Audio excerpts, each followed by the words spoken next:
Assalamualaikum warahmatullahi wabarakatuh. Selama sebulan penuh, kita menahan makan dan minum, menahan keinginan-keinginan hawa nafsu. Semua itu karena Allah Subhanahu wa Ta'ala. Semua waktu tercurah hanya kepada Allah Subhanahu wa Ta'ala. Memohon, merintih, mengibah kepada Allah Subhanahu wa Ta'ala. Karena selama sebulan penuh, Allah membuka lebar-lebar pintu surga dan menutup rapat-rapat pintu neraka. Allah Subhanahu wa Ta'ala memberikan waktu sebulan itu dengan berbagai janji pahala dan ampunan yang tak terhingga. Setiap amalan kebaikan yang dilakukan oleh manusia akan dilipat gandakan dengan 10 kebaikan yang semisal hingga 700 kali lipat. Allah Ta'ala berfirman yang artinya, kecuali amalan puasa. Amalan puasa tersebut adalah untukku, aku sendiri yang akan membalasnya. Hadis riwayat Bukhari dan Muslim.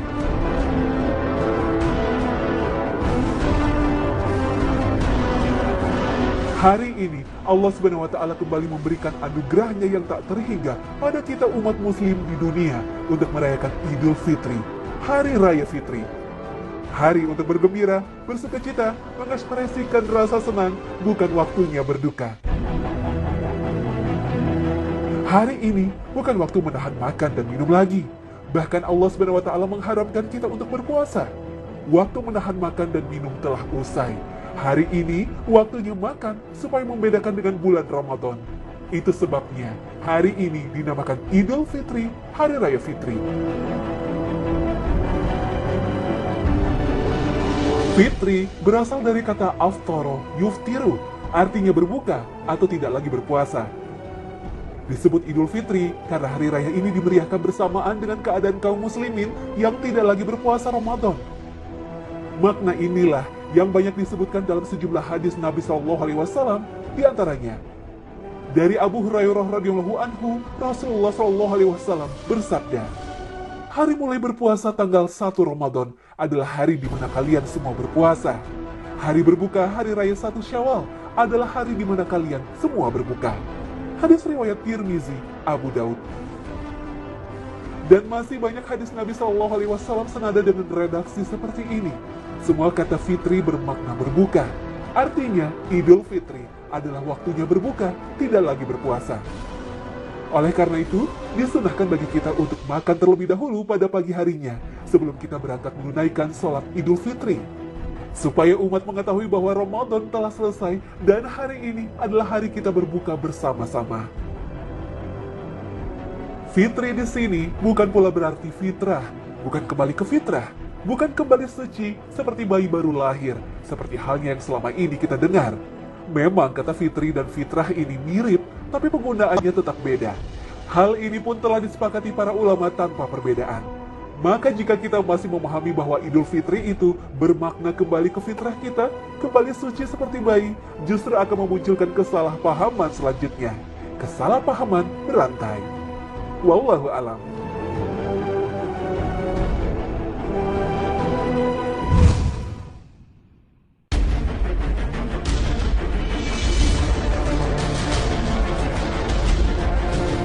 Banyak orang berkeyakinan bahwa ketika Idul Fitri, semua orang yang menjalankan puasa Ramadan, semua dosanya diampuni dan menjadi suci.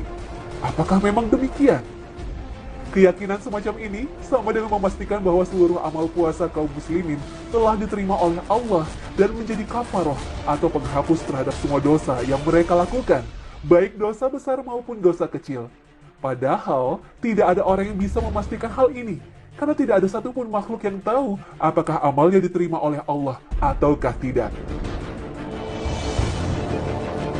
Terkait dengan masalah ini, kita harus membedakan dua hal. Pertama, amalan yang sah. Dan kedua, amalan yang diterima. Ini dua hal yang berbeda. Amal yang sah artinya tidak perlu diulangi dan telah menggugurkan kewajibannya. Manusia bisa memberikan penilaian apakah amalnya sah ataukah tidak berdasarkan ciri lahiriah. Selama amal itu telah memenuhi syarat, wajib, dan rukunnya, maka amal itu dianggap sah. Tapi apakah amalan yang sah itu diterima Allah Subhanahu wa Ta'ala? Kondisi inilah yang membuat sebagian ulama di masa silam merasa resah ketika Idul Fitri. Mereka resah karena mereka tidak tahu apakah amalnya selama Ramadan diterima oleh Allah ataukah tidak diterima. Ulama tabi'in Abdul Aziz bin Abi Rawat menceritakan kondisi para generasi tabi'in atau orang-orang yang hidup setelah masa sahabat dan berguru pada sahabat Nabi di masa silam. Aku menjumpai para ulama, mereka bersungguh-sungguh dalam beramal soleh. Selesai beramal, timbul keresahan dari diri mereka. Apakah amalnya diterima ataukah tidak? Oleh karena itu, jika Ramadan telah usai, mereka tidak lantas memastikan amalnya diterima. Akan tetapi yang mereka lakukan justru berdoa agar amal ibadahnya selama Ramadan diterima Allah SWT. Mu'ala bin Fadl mengatakan, dulu para sahabat selama 6 bulan sebelum datang bulan Ramadan, mereka berdoa agar Allah mempertemukan mereka dengan bulan Ramadan. Kemudian selama 6 bulan sesudah Ramadan, mereka berdoa agar Allah menerima amal mereka ketika di bulan Ramadan. Oleh karena itu pula, ketika saling bertemu sesama kaum muslimin seusai Ramadan, para sahabat dan kaum muslim saling mendoakan, Taqabbalallahu minna wa minkum. Semoga Allah menerima amal kami dan kalian. Inilah yang selayaknya kita tiru. Berdoa memohon kepada Allah agar amalnya diterima dan bukan memastikan amal kita diterima. Siapakah kita dibandingkan Nabi Ibrahim alaihi salam? Setelah menjalankan perintah Allah mendirikan bangunan Ka'bah, beliau tidak lantas memastikan amalnya diterima. Namun yang beliau lakukan adalah berdoa.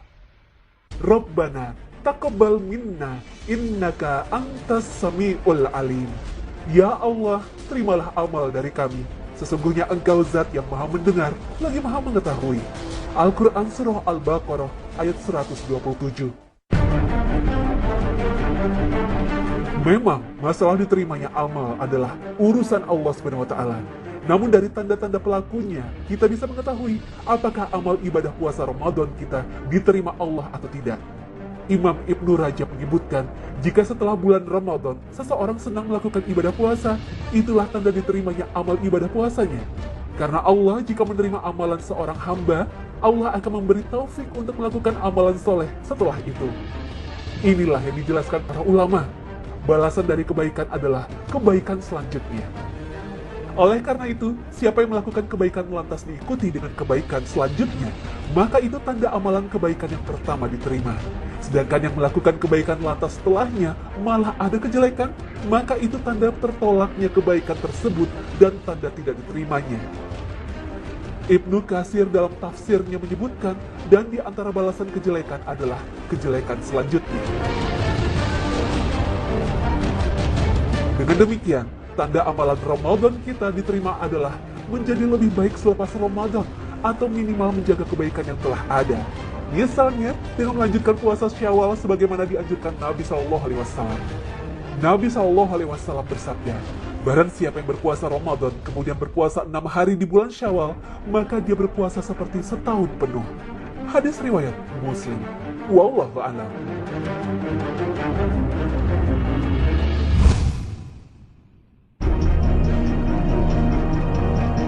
Pemirsa, apakah bulan Syawal adalah waktu untuk bermaaf-maafan? Bagi masyarakat Indonesia, Hari Raya Idul Fitri identik dengan saling memaafkan dan bersilaturahmi. Banyak yang mengatakan bahwa kebiasaan itu hanya ada di Indonesia. Benarkah demikian? Ternyata tidak juga. Di beberapa negara Muslim, tradisi saling memaafkan, saling mengunjungi dan open house, bahkan tradisi mudik juga ada, meskipun dalam tingkatan yang berbeda. Hanya saja, seperti halnya di Indonesia, tradisi saling mengunjungi itu hidup subur lebih banyak di daerah pedesaan daripada di daerah perkotaan. Lalu, apakah saat Lebaran Idul Fitri memang harus maaf-memaafkan dan saling bersilaturahmi? Tidak harus, tetapi juga tidak dilarang. Hukumnya memang boleh atau sunnah berdasarkan anjuran umum untuk saling memaafkan. Tidak ada nas atau dalil Al-Quran atau hadis yang mengharuskan kita bermaaf-maafan saat Lebaran. Juga tidak ada dalil yang mengharuskan kita mengucapkan mohon maaf lahir batin ketika Lebaran. Namun demikian bukan berarti hal ini dilarang.